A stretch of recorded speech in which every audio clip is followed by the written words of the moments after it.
ಇದು SS digital channel, Shri ಸುಮಂಗಲಿ digital channel. ನೀವು ನೋಡ್ತಾ ಇದ್ದೀರಿ ಸುದ್ದಿ ಸಮಯ, ಸ್ಥಳೀಯ ಸುದ್ದಿಗಳಿಗಾಗಿ. ಸುದ್ದಿ ಸಮಯದ ಪ್ರಾಯೋಜಕರು Mahalakshmi jewellers, gold hub, main road, Kalaburagi.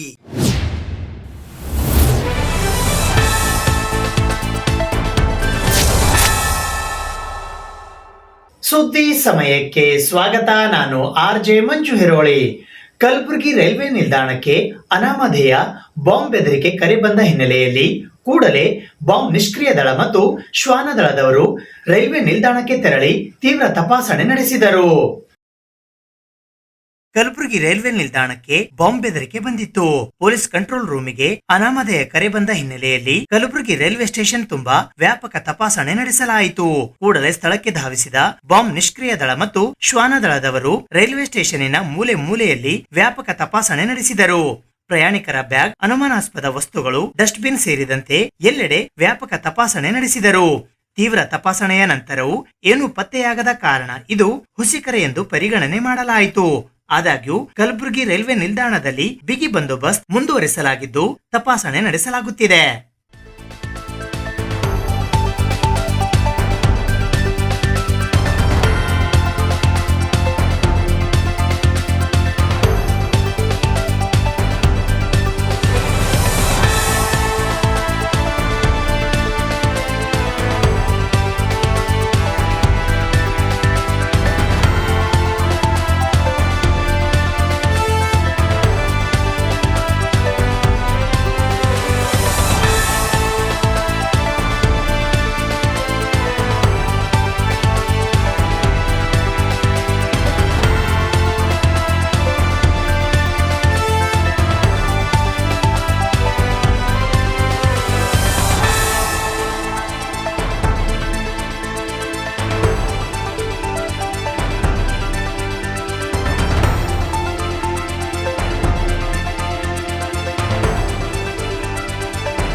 Kalaburagi ಜಿಲ್ಲಾ ಫೋಟೋಗ್ರಾಫರ್ಸ್ ಅಸೋಸಿಯೇಷನ್ ಕಲಬುರಗಿಯ ವತಿಯಿಂದ ಇಂದು ಅತ್ಯಂತ ಸರಳವಾಗಿ ವಿಶ್ವ ಛಾಯಾಗ್ರಹಣ ದಿನವನ್ನ ಆಚರಿಸಲಾಯಿತು.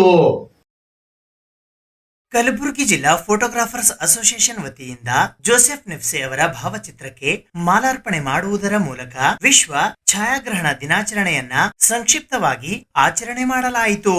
ಈ ಸಂದರ್ಭದಲ್ಲಿ ಮಾತನಾಡಿದ ಕಲಬುರಗಿ ಜಿಲ್ಲಾ ಫೋಟೋಗ್ರಾಫರ್ಸ್ ಅಸೋಸಿಯೇಷನ್ ಅಧ್ಯಕ್ಷರಾದ ಬಸವರಾಜ್ ಸಿ ತೋಟದವರು, ಛಾಯಾಗ್ರಹಣದ ಕಲೆ ಮತ್ತು ಕುಶಲತೆಯನ್ನು ವೈವಿಧ್ಯಮಯ ಹಾಗೂ ಸೃಜನಶೀಲ ರೀತಿಯಲ್ಲಿ ಗೌರವಿಸುವುದು ಹಾಗೂ ಸಮಾಜದಲ್ಲಿ ಪ್ರತಿಯೊಬ್ಬ ಛಾಯಾಗ್ರಾಹಕರಿಗೆ ಒಂದು ಕಡೆ ಸೇರಿಸುವ ಹಬ್ಬ ಪ್ರತಿ ವರ್ಷ ಆಗಸ್ಟ್ 19ರಂದು ವಿಶ್ವ ಛಾಯಾಗ್ರಹಣ ದಿನವನ್ನ ಆಚರಿಸಲಾಗುತ್ತದೆ.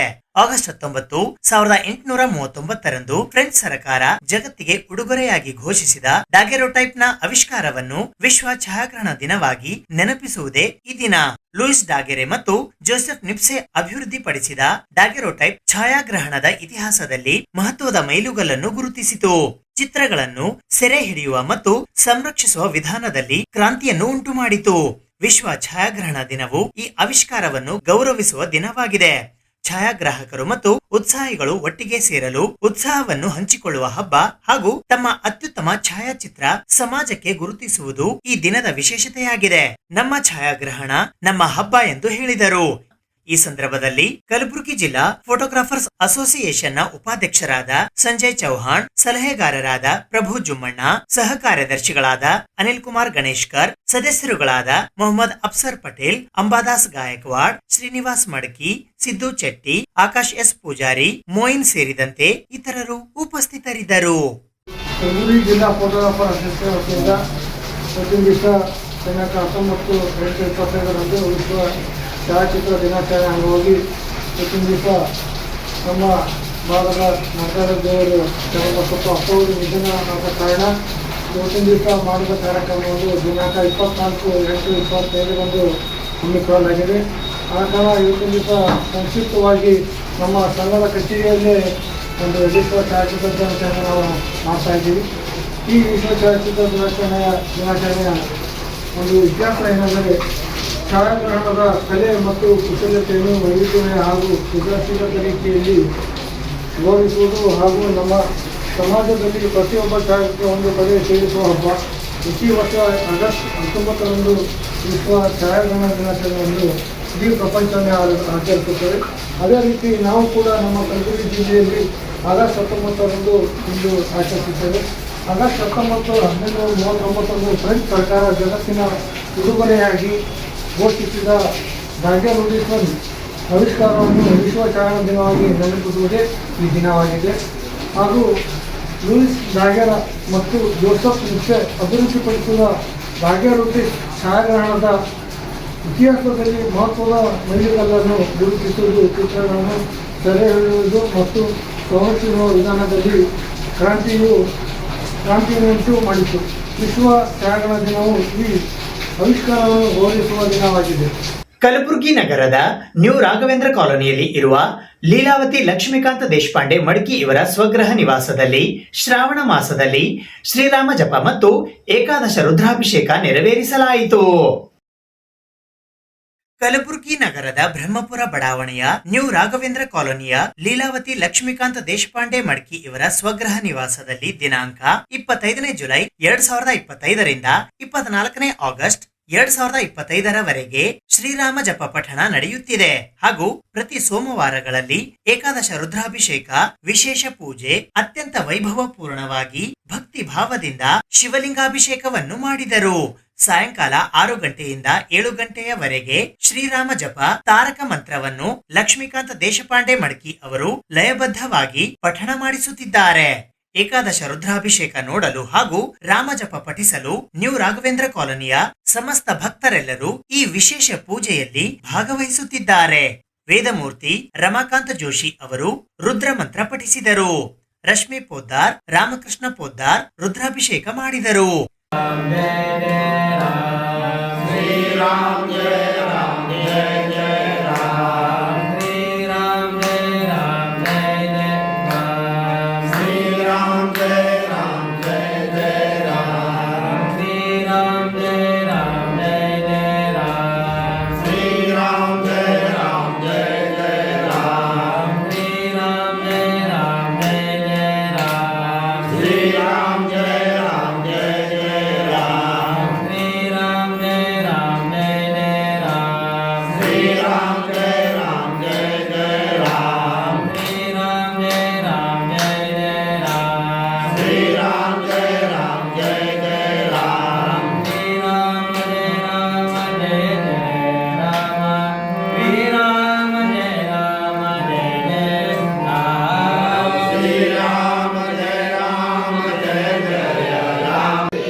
ತಿಂಗಳ ಪರ್ಯಂತ ನಡೆದಿರುವ ಈ ಧಾರ್ಮಿಕ ಕಾರ್ಯಕ್ರಮದಲ್ಲಿ ಬೆಂಗಳೂರಿನ ಬ್ರಾಹ್ಮಣ ಅಭಿವೃದ್ಧಿ ಮಂಡಳಿಯ ಅಧ್ಯಕ್ಷರಾದ ಅಸುಗೂಡು ಜಯಸಿಂಹ ಅವರು ಆಗಮಿಸಿ ಬ್ರಾಹ್ಮಣರ ಅಭಿವೃದ್ಧಿಗೆ ಇರುವ ಯೋಜನೆಗಳ ಬಗ್ಗೆ ಮಾಹಿತಿ ನೀಡಿ ತಿಂಗಳವರೆಗೂ ಹಮ್ಮಿಕೊಂಡಿರುವ ಈ ಪುಣ್ಯ ಕಾರ್ಯಕ್ರಮದ ಬಗ್ಗೆ ಶ್ಲಾಘನೀಯ ಹರ್ಷ ವ್ಯಕ್ತಪಡಿಸಿದರು.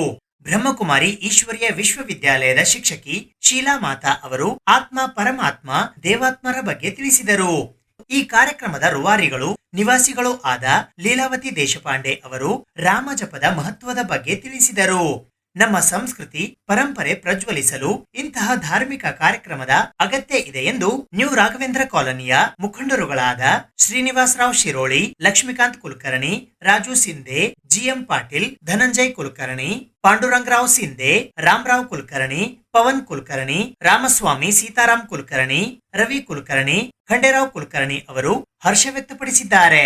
ಕಾಲೋನಿಯ ಸುಶೀಲಾಬಾಯಿ, ಪರಿಮಳಾಬಾಯಿ ಸೇರಿದಂತೆ ಮುಂತಾದ ಮಹಿಳೆಯರು, ಅನೇಕ ಹಿರಿಯರು, ಬಂಧು ಬಾಂಧವರು ಈ ಕಾರ್ಯಕ್ರಮದಲ್ಲಿ ಭಾಗವಹಿಸಿದ್ದರು. ಕಾರ್ಯಕ್ರಮದ ಕೊನೆಗೆ ಹಣ್ಣು, ಕಲ್ಲು ಸಕ್ಕರೆ ಪ್ರಸಾದವನ್ನ ವಿತರಿಸಲಾಯಿತು. ದಿನಾಂಕ 24 ಆಗಸ್ಟ್ 2025ರಂದು ಶ್ರೀರಾಮ ಜಪದ ಮಹಾಮಂಗಳ ಪರಿಸಮಾಪ್ತಿಯಾಗುತ್ತದೆ. ನಮ್ಮ ಹೆಸರು ಲೀಲಾವತಿ ದೇಶಪಾಂಡೆ ಮಡಕಿ.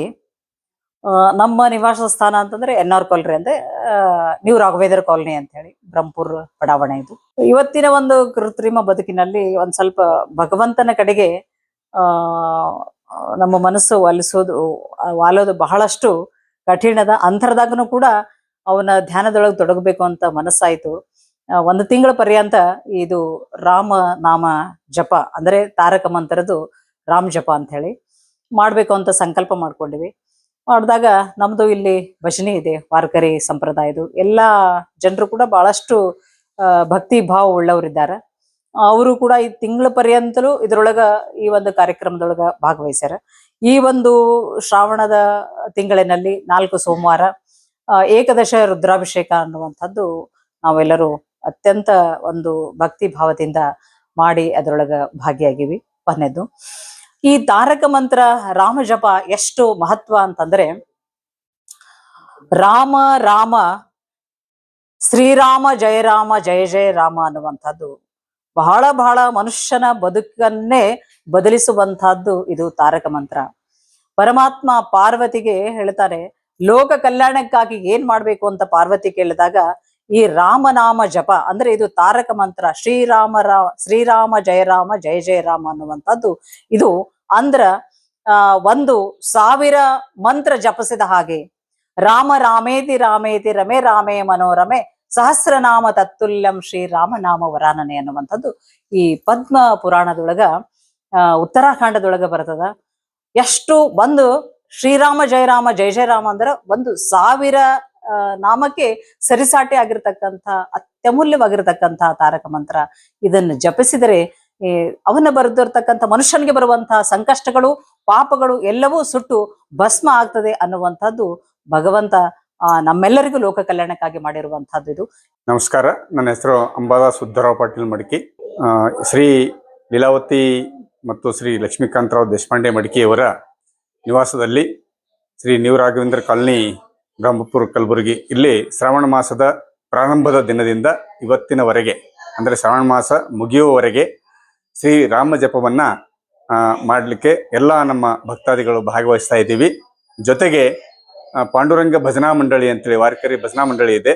ಆ ಮಂಡಳಿಯ ವತಿಯಿಂದ ಭಜನೆ, ಸಂಕೀರ್ತನೆ ಜೊತೆಗೆ ನಾವು ಎಲ್ಲರೂ ಸೇರಿ ಈ ಪವಿತ್ರ ಮಾಸದಲ್ಲಿ ಪ್ರತಿ ದಿವಸ ಸುಮಾರು 1:30 ಗಂಟೆಯವರೆಗೆ 6:30 ಗಂಟೆಯಿಂದ 8 ಗಂಟೆಯವರೆಗೆ ಶ್ರೀರಾಮನ ನಾಮವನ್ನ ಜಪಿಸ್ತಾ ಇದ್ದೀವಿ. ಇದು ಬಹಳ ಪುಣ್ಯದ ಕಾರ್ಯ. ಯಾಕಂತಂದ್ರೆ ನಮ್ಮ ನಿತ್ಯ ಜೀವನದಲ್ಲಿ ನಾವು ಅನೇಕ ಎಡರುತೊಡರುಗಳನ್ನ ಎದುರಿಸ್ತೀವಿ. ಅಂತಹ ಎಡರುತೊಡರುಗಳನ್ನ ದೂರ ಮಾಡಲು ನಾವು ದೇವರ ನಾಮಸ್ಮರಣೆ ಮಾಡುವುದರಿಂದ ಅವುಗಳನ್ನ ಹೋಗ್ಲಾಡಿಸಬಹುದು ಅಂತಕ್ಕಂಥ ಭಾವನೆ.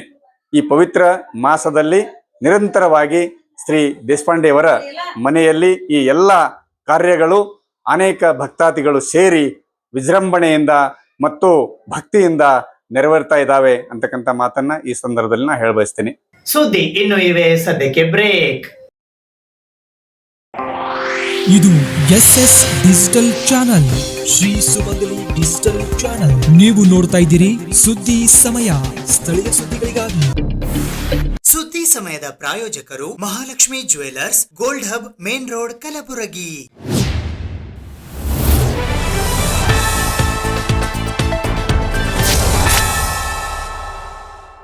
2025ರ ಮುಂಗಾರು ಅಧಿವೇಶನದಲ್ಲಿ ಹಡಪದ ಕ್ಷೌರಿಕ ಸಮಾಜಕ್ಕೆ ಮೀಸಲಾತಿ ಸೇರಿದಂತೆ ನಾನಾ ಬೇಡಿಕೆಗಳನ್ನು ಈಡೇರಿಸುವಂತೆ ಆಗ್ರಹಿಸಿ ಅಖಿಲ ಕರ್ನಾಟಕ ಹಡಪದ ಕ್ಷೌರಿಕ ಸಮಾಜ ಸೇವಾ ಸಂಘ ಕಲಬುರಗಿಯ ವತಿಯಿಂದ ಇಂದು ಪ್ರತಿಭಟನೆ ನಡೆಸಲಾಯಿತು.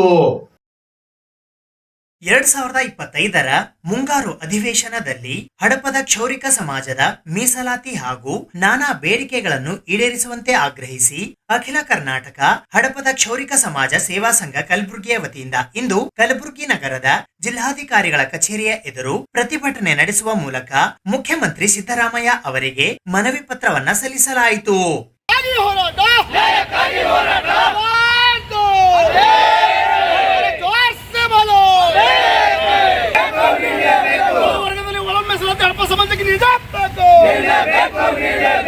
ನಿಗಮ ಮಂಡಳಿ ಸಂಪೂರ್ಣ ರಚನೆ ಆಗಲೇಬೇಕು.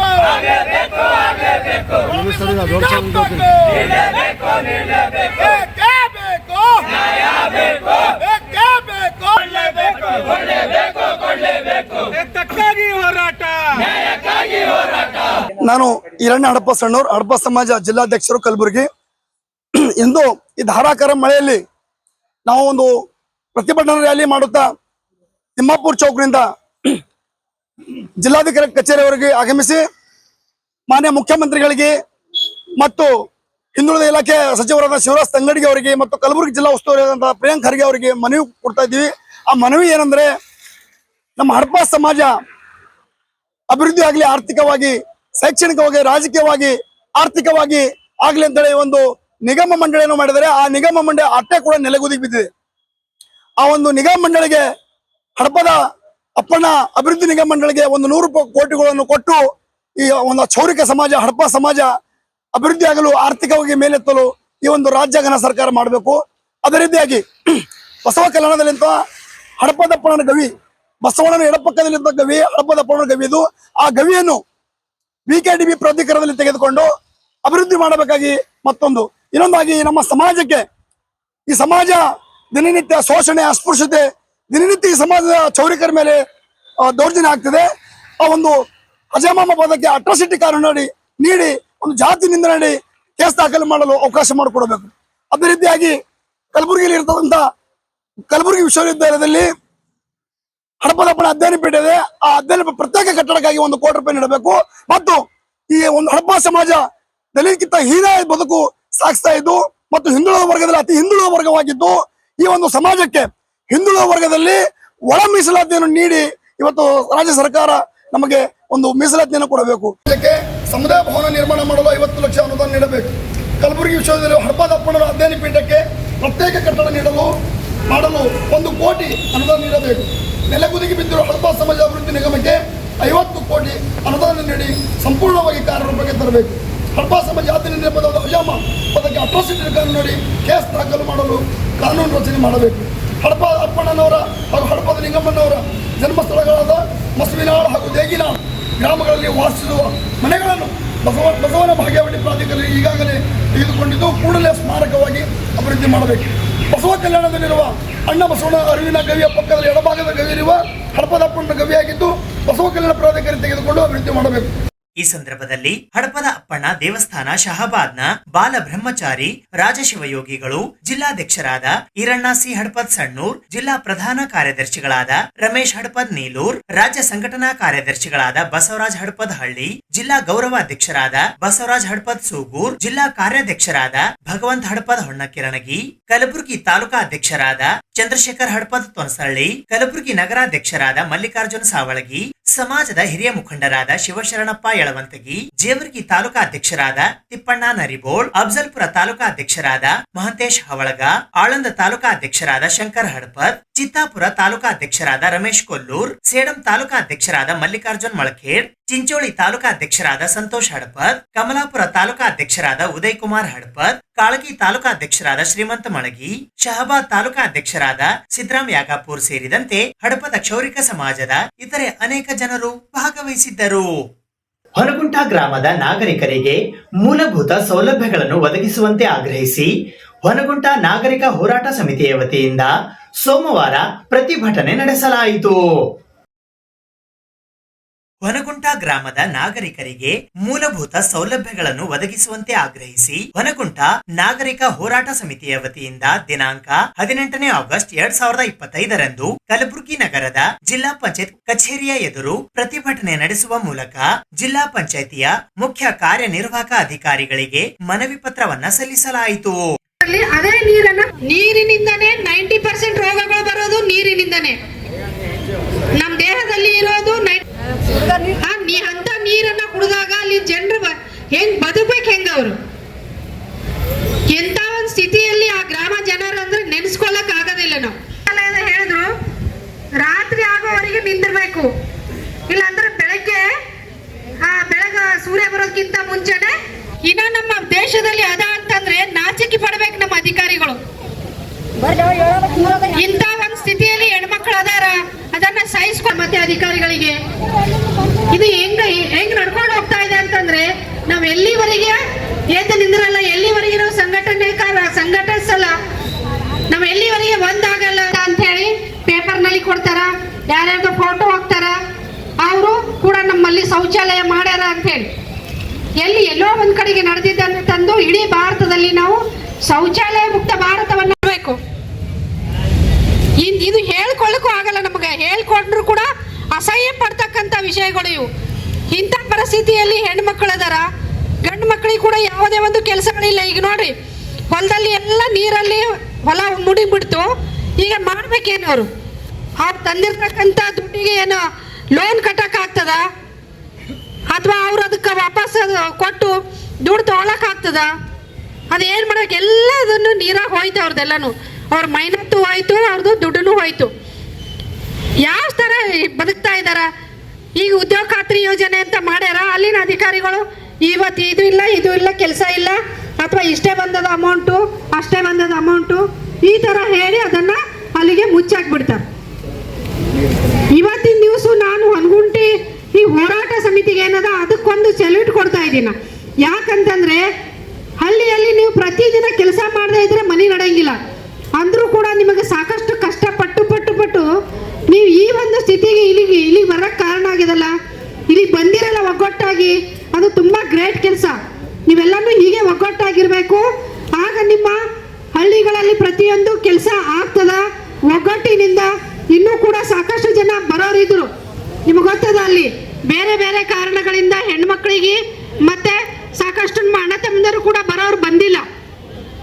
ಅಲ್ಲಿ ಹಳ್ಳಿಯಲ್ಲಿ ಕೂಡ ಸಾಕಷ್ಟು ಜನ ಒಂದಾಗ್ತಾರ. ಪ್ರತಿಭಟನೆಯನ್ನ ಇನ್ನು ನಾವು ಇಲ್ಲಿಂದ ಒಂದು ವೇಳೆ ಬಗೆಹರಿದ ಇದ್ರೆ ಇನ್ನು ಪ್ರತಿಭಟನೆಯನ್ನ ಮುಂದುವರ್ಸೋಣ ಅಂತ ಹೇಳ್ತಾ ನಾನು ಈ ಸಂದರ್ಭದಲ್ಲಿ ಸಂಚಾಲಕರಾದ ಶಿವಪ್ಪ ಬುರ್ಲಿ, ಲಕ್ಷ್ಮಣ್ ಕೋಲೆ, ಚಂದ್ರು ಮರಗೋಳ್, ಬಸಣ್ಣ ಪೂಜಾರಿ, ಜಗನ್ನಾಥ್ ಎಸ್ಎಚ್, ರಾಜೇಂದ್ರ ಅತನೂರ್, ಲಕ್ಷ್ಮೀ ಬನ್ನೆಪ್ಪ, ನಿಂಗಮ್ಮ ಬೆಣ್ಣೂರ್, ಅಶ್ವಿನಿ ಬಾಳಕ್, ಸಹ ಸಂಚಾಲಕರಾದ ದೀಪಣ್ಣ ಕೋಲೆ, ರಮೇಶ್ ದೇವ್ಕರ್, ಮೌನೇಶ್ ರಾಜವಾಳ್, ದೇವು ರಾಜವಾಳ್, ಸಾಯ್ಬಣ್ಣ ಬನ್ನೆಪ್ಪನೂರ್, ಶಂಕರ್ ಭಜಂತ್ರಿ, ಪಾರ್ವತಿ ಯಾಳಗಿ, ಸಾಬಮ್ಮ ಟೈಗರ್, ನಿಂಗಮ್ಮ ಸಣಮನಿ ಸೇರಿದಂತೆ ಇತರೆ ಅನೇಕರು ಉಪಸ್ಥಿತರಿದ್ದರು. ಧರ್ಮಸ್ಥಳದಲ್ಲಿ ನಡೆದಿರುವ ಎಲ್ಲ ಪ್ರಕರಣಗಳ ಕುರಿತು ಸಮಗ್ರ ತನಿಖೆ ನಡೆಸುವಂತೆ ಜನವಾದಿ ಮಹಿಳಾ ಸಂಘಟನೆಯ ಕೆ ನೀಲಾ ಅವರು ಇಂದು ಪತ್ರಿಕಾಗೋಷ್ಠಿಯ ಮೂಲಕ ಆಗ್ರಹಿಸಿದ್ದಾರೆ. ಧರ್ಮಸ್ಥಳದಲ್ಲಿ ನಡೆದಿರುವ ವೇದವಲ್ಲಿ, ಪದ್ಮಲತಾ, ನಾರಾಯಣ್, ಯಮುನಾ ಮತ್ತು ಸೌಜನ್ಯ ಸೇರಿದಂತೆ ಮುಂತಾದ ಅಪಹರಣ, ಅತ್ಯಾಚಾರ, ಕೊಲೆ ಮತ್ತು ಅಸಹಜ ಸಾವುಗಳ ಸಮಗ್ರ ತನಿಖೆ ಮಾಡಬೇಕು. ಧರ್ಮಸ್ಥಳದ ಪರಿಧಿಯಲ್ಲಿ ನಡೆದಿರುವ ಎಲ್ಲ ಭೂ ಕಬಳಿಕೆ ಮತ್ತು ಅಕ್ರಮ ಒಕ್ಕಲೆಬ್ಬಿಸುವಿಕೆ ಪ್ರಕರಣಗಳ ಸಮಗ್ರ ತನಿಖೆ ಮಾಡಬೇಕು ಮತ್ತು ಧರ್ಮಸ್ಥಳ ಗ್ರಾಮಾಭಿವೃದ್ಧಿ ಹೆಸರಿನಲ್ಲಿ ನಡೆದಿರುವ ಕಿರುಕುಳ, ದೌರ್ಜನ್ಯ ಮತ್ತು ಆತ್ಮಹತ್ಯೆಗಳ ಸಮಗ್ರ ತನಿಖೆಗೆ ಒತ್ತಾಯಿಸಿ ಜನವಾದಿ ಮಹಿಳಾ ಸಂಘಟನೆಯ ಕೆ ನೀಲಾ ಅವರು ಇಂದು ಕಲಬುರಗಿ ನಗರದ ಪತ್ರಿಕಾ ಭವನದಲ್ಲಿ ಜರುಗಿದ ಸುದ್ದಿಗೋಷ್ಠಿಯ ಮೂಲಕ ಮುಖ್ಯಮಂತ್ರಿ ಸಿದ್ದರಾಮಯ್ಯ ಅವರಿಗೆ ಮನವಿ ಸಲ್ಲಿಸಿದ್ದಾರೆ. ಈ ಸುದ್ದಿಗೋಷ್ಠಿಯಲ್ಲಿ ಸುಧಾಮಾ ಧನ್ನಿ, ಶಾಂತಾ ಘಂಟೆ ಉಪಸ್ಥಿತರಿದ್ದರು. 1986ನೇ ಇಸ್ವಿಯಿಂದ ಕರ್ನಾಟಕ ರಾಜ್ಯದ ಕರಾವಳಿ ಪ್ರದೇಶದಲ್ಲಿರುವಂಥ ಧರ್ಮಸ್ಥಳ ಅನ್ನುವಂಥ ಗ್ರಾಮದಲ್ಲಿ, ಧರ್ಮಸ್ಥಳ ಅನ್ನೋದು ಒಂದು ಗ್ರಾಮ, ಧರ್ಮಸ್ಥಳ ಅನ್ನುವಂಥ ಗ್ರಾಮದಲ್ಲಿ ನೇತ್ರಾವತಿ ನದಿ ಮತ್ತು ಅದರ ಸುತ್ತಮುತ್ತ ನಡೆದಂಥ ಅನೇಕ ಸಾವುಗಳು, ಅಸಹಜ ಸಾವುಗಳು, ಅತ್ಯಾಚಾರಗಳು, ಕೊಲೆಗಳು, ಅದರಲ್ಲಿ ಎಸ್ಪೆಷಲಿ ಯುವತಿ, ಹೆಣ್ಣು ಮಕ್ಕಳು ಮತ್ತು ಸಣ್ಣ ಮಕ್ಕಳು ಮತ್ತು ಸಾಮಾನ್ಯ ಜನ ಇವರ ಅಸಂಖ್ಯ ಅಸಹಜ ಸಾವುಗಳನ್ನು ಸಂಬಂಧಪಟ್ಟಂಗೆ ಇವತ್ತು ಪತ್ರಿಕಾಗೋಷ್ಠಿಯನ್ನು ನಡೆಸ್ತಾ ಇದ್ದೀವಿ. ನಾವು ಆಗ್ರಹ ಮಾಡ್ತಾ ಇದ್ದೀವಿ, ಧರ್ಮಸ್ಥಳ ಅಂತನ್ನೋದನ್ನು ಯಾವ ಕಾರಣಕ್ಕೂ ಇವತ್ತಿನ ಕಾಂಗ್ರೆಸ್ಸು ಮತ್ತು BJP ಇಬ್ಬರು, ಒಬ್ಬರು ಆಡಳಿತದೊಳಗಿದ್ದಾರೆ, ಇನ್ನೊಬ್ಬರು ವಿರೋಧ ಪಕ್ಷದಲ್ಲಿದ್ದಾರೆ. ಆದರೆ ಆಡಳಿತ ಪಕ್ಷದಲ್ಲಿ ಇರುವಂಥ DK ಶಿವಕುಮಾರ್, ಲಕ್ಷ್ಮೀ ಹೆಬ್ಬಾಳ್ಕರ್ ಇವರು, ಮತ್ತು ವಿರೋಧ ಪಕ್ಷದಲ್ಲಿರುವಂಥ ಅಶೋಕ್ ಆದಿಯಾಗಿ BJPಯವರು ಇವತ್ತು ಕರ್ನಾಟಕದ ಜನರಿಗೆ ದಿಕ್ಕು ತಪ್ಪಿಸುವಂಥ ಹೇಳಿಕೆಯನ್ನು ಅವರು ಕೊಡ್ತಾ ಇದ್ದಾರೆ. ಏನು ದಿಕ್ಕು ತಪ್ಪಿಸುವ ಹೇಳಿಕೆ? ಅಲ್ಲಿ ನಡೆದಂಥ ಅತ್ಯಾಚಾರ ಕೊಲೆಗಳ ಸಂಬಂಧಪಟ್ಟಂಗೆ ತನಿಖೆ ನಡಿಬೇಕು ಅಂತ ಹೋರಾಟಗಾರರ, ಸಾಮಾನ್ಯ ಜನತೆಯ, ಅನೇಕ ಮಾಧ್ಯಮ ಮಿತ್ರರ ಆಗ್ರಹ ಇದ್ರ ಇವರು ಧರ್ಮಸ್ಥಳದ ಪಾವಿತ್ರ್ಯತೆ ಮ್ಯಾಲ ದಾಳಿ ಮಾಡ್ಲತ್ತಾರ, ಅಪವಿತ್ರ ಮಾಡ್ಲತ್ತಾರ ಅಂತನ್ನುವ ಭಾವನಾತ್ಮಕ ಅಂಶವನ್ನು ಎತ್ತಿ ಹೇಳತ್ತಾರ. DK ಶಿವಕುಮಾರ್ ಅವರು ಷಡ್ಯಂತ್ರ ಮಾಡ್ತಾ ಇದ್ದಾರೆ ಧರ್ಮಸ್ಥಳದ ವಿರುದ್ಧ. ಧರ್ಮಸ್ಥಳ ಅಂತ ಹೇಳಿದ್ರೆ ಅವರು ದೇವಸ್ಥಾನ ಅನ್ನುವ ಭಾಷೆಯಲ್ಲಿ ಹೇಳತ್ತಾರ. ಮತ್ತು ದೇವಸ್ಥಾನದ ಮುಖ್ಯಸ್ಥರಾದಂಥ ವೀರೇಂದ್ರ ಹೆಗ್ಗಡೆ ಮತ್ತು ದೇವಸ್ಥಾನ, ಧರ್ಮಸ್ಥಳ, ಧರ್ಮ ಇವು ಇಷ್ಟೂ ಸಹಿತ ಯಾರು ಪ್ರಶ್ನಿಸಬಾರ್ದು, ಇವುದ್ರ ವಿರುದ್ಧ ಷಡ್ಯಂತ್ರ ಮಾಡ್ತಾ ಇದ್ದಾರಾ ಅಂತನ್ನೋ ರೀತಿಯಲ್ಲಿ ಇವತ್ತು DK ಶಿವಕುಮಾರ್ ಮತ್ತು ಲಕ್ಷ್ಮೀ ಹೆಬ್ಬಾಳ್ಕರ್ ಮಾತಾಡ್ತಾ ಇದ್ದಾರೆ. BJPಯವರಂತೂ ಹೌದೇ ಹೌದು ಈ ರೀತಿ ಮಾತಾಡ್ತಾ ಇದ್ದಾರೆ. CPIM ಪಕ್ಷ ಪ್ರಶ್ನೆ ಮಾಡ್ತದೆ, DK ಶಿವಕುಮಾರ್ ಅವರು ಉಪಮುಖ್ಯಮಂತ್ರಿ ಕರ್ನಾಟಕ ರಾಜ್ಯದ್ದು. ಕರ್ನಾಟಕ ರಾಜ್ಯ ಸರ್ಕಾರವೇ ಅಲ್ಲಿಯ 1986ರಿಂದ ಇಲ್ಲಿವರೆಗೆ ನಡೆದಂಥ ಸಾವುಗಳ ಬಗ್ಗೆ ಮತ್ತು ಹೆಣ ಹೂತು ಹಾಕಿದರ ಬಗ್ಗೆ ಈ ಎಲ್ಲ ಅಂಶಗಳು ಒಳಗೊಂಡು ಒಂದು SITಯನ್ನು ಮಾಡಿದ್ದು ಇವರದೇ ಸರ್ಕಾರ. ಆಗ್ರಹ ಅವತ್ತಿನಿಂದ ಆಗ್ರಹ. ಯಾವತ್ತು ಪದ್ಮಲತಾ ಅನ್ನೋಳದು ಕೊಲೆ ಮಾಡಿದ್ರು, ಅತ್ಯಾಚಾರ ಮಾಡಿದ್ರು, ನೇತ್ರಾವತಿ ನದಿಯಲ್ಲಿ 58 ದಿವಸಗಳ ತರುವಾಯ ಅವಳನ್ನು ಕೊಲ್ಲಿ ಬಿಸಾಕಿದ್ರು, ಅವತ್ತಿನಿಂದ ಹೋರಾಟ ಆರಂಭ ಆಗ್ಯದ. ಇದು ಇವತ್ತಿನ ಸುದ್ದಿ ಸಮಯ. ಸ್ಥಳೀಯ ಸುದ್ದಿಗಳಿಗಾಗಿ ನೋಡ್ತಾ ಇರಿ ಸುದ್ದಿ ಸಮಯ. ನಿಮ್ಮ ನೆಚ್ಚಿನ ಸುದ್ದಿ ಸಮಯವನ್ನು ಡೆನ್ ಸೆಟ್ ಆಫ್ ಬಾಕ್ಸ್ ನ ಚಾನೆಲ್ ಸಂಖ್ಯೆ 746ರಲ್ಲಿ ಪ್ರತಿದಿನ ರಾತ್ರಿ 9 ಗಂಟೆಗೆ, ಮರುಪ್ರಸಾರ ರಾತ್ರಿ 10 ಗಂಟೆಗೆ ಮತ್ತು ಮರುದಿನ ಬೆಳಿಗ್ಗೆ 8 ಗಂಟೆ ಮತ್ತು 9 ಗಂಟೆಗೆ ವೀಕ್ಷಿಸಬಹುದು. ಇದು SS ಡಿಜಿಟಲ್ ಚಾನಲ್, ಶ್ರೀ ಸುಮಂಗಲಿ ಡಿಜಿಟಲ್ ಚಾನಲ್. ನೀವು ನೋಡ್ತಾ ಇದ್ದೀರಿ ಸುದ್ದಿ ಸಮಯ, ಸ್ಥಳೀಯ ಸುದ್ದಿಗಳಿಗಾಗಿ. ಸುದ್ದಿ ಸಮಯದ ಪ್ರಾಯೋಜಕರು Mahalakshmi jewellers, gold hub, main road, Kalaburagi.